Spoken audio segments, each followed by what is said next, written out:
وعمر جابر شفناه، والضغط القوي في اللقطة الأخيرة الجماعي سمة من سمات نادي الزمالك، والتحرك الجميل، فرصة الهدف الثالث. نعم إنهم الهدف الثالث عملوها، وبتصويبة قوية سجلوها. عبد الشافي عملها في الجزائر في الرباعية، ويسجل الآن ثالث الأهداف للزمالك في الأهلي. محمد عبد الشافي بالإصرار، بالعزيمة، بالرغبة، نعم عملوها، وبأقدام عبد الشافي سجلوها. سبحان الله، لسه بقول لكم سمة من سمات الزمالك، الضغط الجماعي وتقارب الخطوط والإصرار لتكملة المشوار. ويا فرحة الجماهير البيضاء، والصمت يهيمن على الجماهير الحمراء. من هنا كانت البداية، من هنا كانت الانطلاقة، وهنا كانت الاستفاقة. ويا لها من استفاقة، يا لها من استفاقة. نعم، باللغة العربية الفصحى مع حسام حسن.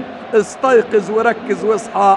صاحب الهدف الثاني حسين ياسر، وإيديكو صاحب التبديل الأول في المباراة نسي بعضها اضطرارية. ادي التمريره العميقه الاماميه، واحمد غانم، هديه كبيره لعماد متعب، هديه كبيره، ولكن عبد الواحد من جديد، لسه عماد متعب، فرصه كبيره، هوبا التعادل. لا بلا التعادل، انها اللحظات الحاسمه، لا تراجع ولا استسلام، انها روح الفانلة الحمراء. تيكت ايزي للمره الثالثه يعود الاهلي يا عزيزي. انه الاصرار كبار، اصرار الكبار، والنجوم الكبار يظهرون لتحقيق الانتصار. ويرفض النادي الأهلي أن يخرج خاسرا من موقعة المواجهة رقم